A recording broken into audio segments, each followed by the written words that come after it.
التدريب الرابع محاكاة التعبير آتی بکلمات مناسبت، آنے والے جو تعبیرات دی گئی ہیں ان کے سامنے مناسب لفظ رکھ کے، کلمہ رکھ کے ہم نے جملے کو مکمل کرنا ہے۔ تو ایک لفظ بھی آ سکتا ہے، متعدد بھی آ سکتے ہیں۔ تو آئیے ہم اس کی پریکٹس کرتے ہیں۔ میں نے آپ کے لیے یہ تحریری طور پر اس کو آپ کے سامنے پیش کیا ہے۔ لست علی ما یرام فانا خائف،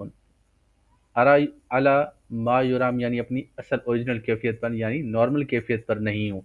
فانا خائف میں ڈرا ہوا ہوں۔ اس کی 4 مثالیں میں نے لکھ کر آپ کے سامنے پیش کی ہیں۔ لست علی ما یرام فانا متعب جدا بعد عمل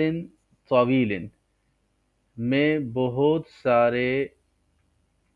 طویل کام کے بعد بہت زیادہ تھکا ہوا ہوں، میں اپنی اصل کیفیت پر نہیں ہوں۔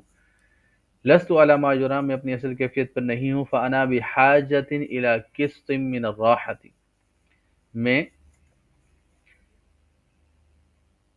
تھوڑا سا وقفہ لینے کی حاجت محسوس کر رہا ہوں، مجھے تھوڑی سی راحت چاہیے، مجھے تھوڑا سا ریلیکس فیل چاہیے، مجھے تھوڑا سا آرام چاہیے، میں اپنی اصل کیفیت پر نہیں ہوں۔ لست علی ما یرام فانا خائف من المستقبل یا مستقبل، میں اپنے مستقبل کے بارے میں خوف زدہ ہوں، اس لیے میں اپنی نارمل کیفیت پر نہیں ہوں۔ فانا فی حاجۃ ماسۃ للمساعدۃ، میں بہت زیادہ مدد کا طلبگار ہوں، مدد کا محتاج ہوں، میں اپنی اصل کیفیت پر نہیں ہوں۔ اس کے بعد دوسری تعبیر ہے حل ہناک مشکلۃ فی البیت، اس تعبیر کے مطابق ہم نے آگے اس کی تعبیرات بنانی ہیں۔ حل ہناک مشکلۃ فی البیت، اس پر میں نے 4 جملے بنائے ہیں آپ کے لیے۔ حل ہناک مشکلۃ فی الاتصال بالانٹرنیٹ، کیا انٹرنیٹ کال میں کوئی پرابلم ہے؟ یہاں پر انٹرنیٹ کال کے ذریعے کال کرنے میں کوئی پرابلم ہے، جیسے واٹس ایپ کے ذریعے سے یا زوم کے ذریعے سے کوئی کال کرتا ہے تو کیا اس کے متعلق ہے؟ انٹرنیٹ کے ذریعے سے جو کال ہوتی ہے اس کے بارے میں ہے، کیا یہاں پر کوئی مشکل ہے؟ کیا جہاز یعنی یہ جو ڈیوائسز ہوتی ہیں، کوئی ڈیوائس جیسے موبائل، یہ ایک ڈیوائس ہے، تو اس ڈیوائس میں کوئی پریشانی ہے، کوئی مشکل ہے؟ حل ہناک مشکلۃ فی حجز تذکرۃ طیران، جہاز کی ٹکٹ بک کروانے میں کوئی مشکل ہے؟ کیا جہاز کی ٹکٹ بک کروانے میں کوئی مشکل ہے؟ حل ہناک مشکلۃ فی ترتیب جدول الدرس، کیا درس یعنی اسباق کے جدول کی ترتیب بنانے میں، مرتب کرنے میں کوئی مشکل ہے؟ اس کے بعد اگلی جو تعبیر ہے لم یبقى علی السفر سوى ساعۃ، سفر میں سوائے 1 گھنٹے کے باقی کچھ نہیں ہے، یعنی صرف 1 گھنٹہ رہ گیا، اور یا سفر میں ابھی ہمارے پاس سوائے یہ کام کرنے کے کچھ بھی نہیں ہے۔ یعنی بعض اوقات ہم پلاننگ کر رہے ہوتے ہیں کہ ہاں بھائی سب تیاری مکمل ہے، ہم چلیں، پھر کہتے ہیں بس سب مکمل ہے، فلاں بندہ ابھی تک تیار نہیں ہوا، سب ریڈی ہے بس وہ بیگ تیار نہیں ہوا، سب ریڈی ہے لیکن ابھی تک ٹکٹ بک نہیں کروائی۔ تو یوں جو ہے وہ اس پر یہ بیان کرنا مقصود ہے۔ لم يبقى على السفر سوى الحجز فی الفندق، ہوٹل کی بکنگ کرنے کے علاوہ باقی کوئی چیز نہیں رہتی سفر کے متعلق۔ لم يبقى على السفر سوى التحقق من تأشیر الدخول، ویزا کے علاوہ باقی کوئی چیز باقی نہیں ہے۔ ویزا، تاشرۃ الدخول، میرے خیال سے ویزا کو کہتے ہیں، جو ابھی تک مجھے ذہن میں یاد ہے، جو اب مجھے ذہن میں یاد ہے۔ لم يبقى على السفر سوى شراء تذاکر طیرانی، جہاز کی ٹکٹس خریدنے کے علاوہ باقی سفر کے معاملات میں سے کچھ بھی باقی نہیں ہے۔ اور آخری ہے سوا یوم واحد، لم يبقى على السفر سوا یوم واحد، سفر کرنے میں صرف 1 دن باقی ہے، اس کے علاوہ ہمیں کوئی چیز باقی نہیں ہے۔ اگلی تعبیر ہے لا تؤاخذنی بما فعلت فقد كنت ناسیا، میرا آپ مواخذہ نہ فرمائیں، جو میں نے کیا ہے میں بھول گیا تھا۔ یعنی مثال کے طور پر مجھے کام دیا گیا تھا کہ یار آپ دودھ لے کر آئیے گا، تو میں دودھ نہیں لے کر آیا، تو میرا نہ لے کر آنا یہ ایک کام ہے، میں نے یہ کام کیا، تو آپ میری اس بات پر مواخذہ نہ فرمائیں کہ میں دودھ نہیں لے کر آیا۔ فکنت ناسیا، میں بھول گیا تھا، ٹھیک ہے۔ لا تؤاخذنی بما فعلت فقد كنت مضطرا لاتخاذ هذا القرار، اب یہاں پر اس کا یہ سینیریو بن سکتا ہے کہ آپ نے یہ کام کیوں کیا؟ اب یہ کام نہ کرنا ایک کام ہے، تو سامنے والے سے کہتا ہے یار یہ جو میں نے کام کیا ہے اس پر آپ میرا مواخذہ نہ کریں، میں اس کام کے هذا القرار اتخاذ یعنی یہ فیصلہ کرنے پر میں مجبور تھا، یعنی یہ جو میں نے کام کیا ہے مجھے کسی کی طرف سے زبردستی یہ کام کروایا گیا ہے، لہذا آپ اس پر میرا مواخذہ نہ فرمائیں۔ لا تؤاخذنی بما فعلت فقد كنت غاضبا ولم افکر جیدا۔ مثال کے طور پر میں نے کسی کو تھپڑ مار دیا،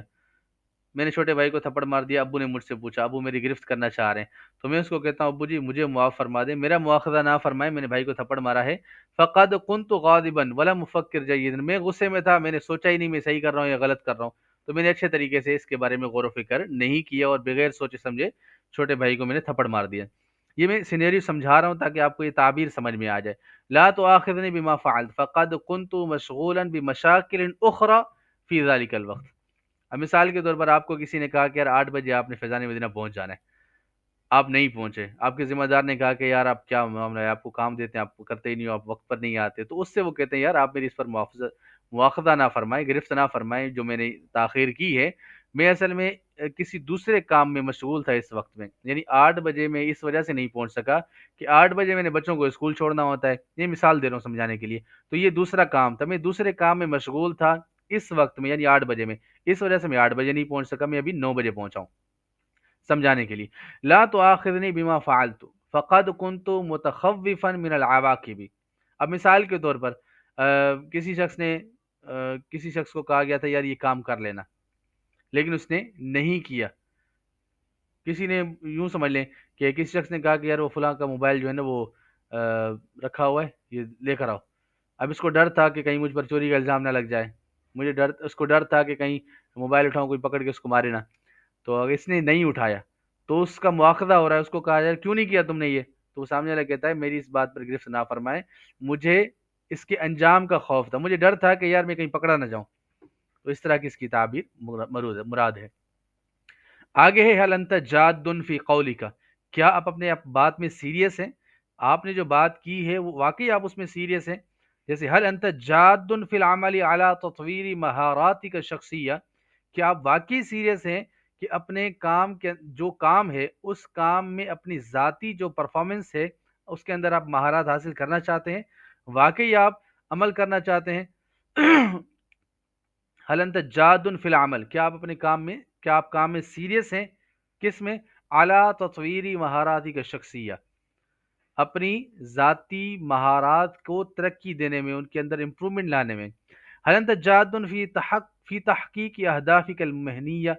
کیا آپ کی جو شعبہ ہے آپ کا جو ڈپارٹمنٹ ہے اس کے اہداف، آپ اپنے اہداف کو پورا کرنے میں اس کو ثابت کرنے میں آپ سیریس ہیں۔ هل انت جاد فی تقدیم المساعدۃ للمحتاجین، کیا آپ محتاج لوگوں کی مدد کرنے میں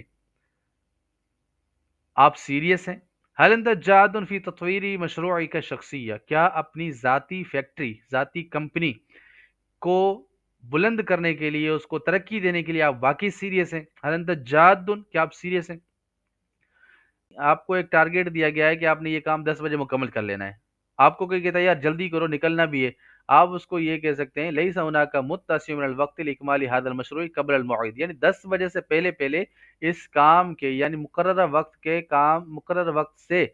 پہلے اس کام کو مکمل کرنے میں ہمارے پاس وقت نہیں ہے، یعنی پہلے ہی تھوڑا کام ہے، تھوڑا سا وقت ہے اور آپ کہتے ہیں اس کو جلدی کریں، ہمیں مقررہ وقت پر ہو جائے یہی غنیمت ہے۔ ليس هناك متسع من الوقت لأن انہی دراستي اليوم، میرے پاس اتنا وقت نہیں ہے، اب میں سمجھانے کے لیے اس طرح کا ترجمہ کر رہا ہوں، کا یہاں کوئی وقت نہیں ہے کہ میں آج کے اپنے سبق کو مکمل کر لوں، یعنی ہمارے پاس اتنا ٹائم ہی نہیں ہے کہ میں آج کے سبق کو اپنا مکمل کر سکوں۔ ليس هناك متسع من الوقت لمناقشة هذا الموضوع بالتفصيل الآن، اتنا وقت ہی نہیں ہے کہ آج کے اس موضوع کو، هذا الموضوع، اس موضوع کی جو ڈیبیٹ ہے، جو مناقشہ ہے، جو مکالمہ کر رہے ہیں ہم اس پر، جو مباحثہ کر رہے ہیں، اس کو تفصیل کے ساتھ ابھی کرنے کا وقت ہمارے پاس نہیں ہے۔ ليس هناك متسع من الوقت لحضور الاجتماع اليوم،